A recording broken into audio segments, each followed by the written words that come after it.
and Jon is arguably the best and always puts on a show. Max, is he hurting the UFC? No, he's not hurting the UFC, not in any real long-term way. Of course, any league, any sport, any stock ticks up and down over time. It doesn't help in the near future, but UFC will be fine. I mean, UFC's been going on since, I mean, in terms of star power, it was Royce Gracie at first with Ken Shamrock. And remember Rua, the king of the streets? This is before Zuffa even bought it. And then Tito Ortiz and Chuck Liddell and Brock Lesnar eventually. And we've had so many stars come and go in the UFC, and there'll be others to replace Jon Jones. Dana White will make sure this thing keeps rolling. It's increased in popularity over time. Dana knows what he's doing. And in that way, as much as you market the stars and it has kind of NBA appeal, you're really marketing the brand, and it has that NFL appeal too. Really, you know what the UFC brand means, that you're going to see a very entertaining card with the best fighters in the world and all that. No, I don't think he's hurting the UFC so much as he's hurting himself. Jon, what are you doing? Maybe it's that when you reach a certain level, he's already accomplished a lot. He already has some people say he's the best of all time. Maybe at a certain point, you just don't think it's worth the extra effort to really be as good as you could have ever been and accomplish the most. But Stephen A., you and I have seen fighters like in boxing come and go. Remember Hector Macho Camacho at 130 pounds? He should have been one of the greatest fighters ever. But his career didn't pan out that way in the end. And Jon Jones, as excellent as he's been, you know, he's going to go down at least as like a Mike Tyson type. But do you want to be that? I mean, it's great to be Mike Tyson, an all-time great and global figure in all this, and generations will remember you. But when people talk about the greatest of all time, they don't say Mike Tyson. Mike Tyson doesn't even say Mike Tyson. You talk about Muhammad Ali. What does Jon Jones want to be? He wants to be a phenom that made his mark, or does he want to try to be the GOAT for real? Because I know it feels like athletes feel like they're invincible. It's just going to keep going on forever. Nope. One day he'll be old like everyone else. He won't be able to do it anymore. And then whatever he did is what he did. I don't think he's hurting the UFC, Stephen A. I think he's just hurting himself. I agree with you there. We don't have much of a disagreement there, but I'll elaborate just a little bit differently from the standpoint that not only is he hurting himself, I think that when you look at him in the octagon, I thought that last fight, I think it was against Smith, if I remember correctly, I don't think he looked that great. And a legitimate argument could be made that he should have lost that fight. Why do I bring that up? Because we're not only hearing about there was a gun, we're also hearing about there was a half-empty bottle of tequila or whatever it is. So in other words, the incident in question right now involves a firearm and it involves alcohol. There was a previous incident, a battery charge, if I remember correctly, where it involved a cocktail waitress in Albuquerque, New Mexico.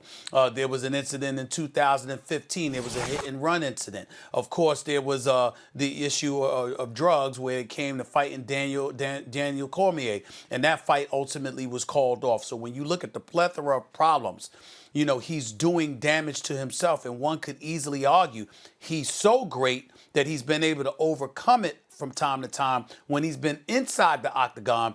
But in the same breath, the level of dominance that you expect from him, you have not witnessed. And one has to wonder why that is. If you're consuming alcohol, or dare I say something else, and you're not taking care of yourself the way that you should be or customarily did prior to the last few years, that's when we've got to wonder about when the clock's going to tick on him and whether or not his time is up. He clearly has some issues he has to deal with.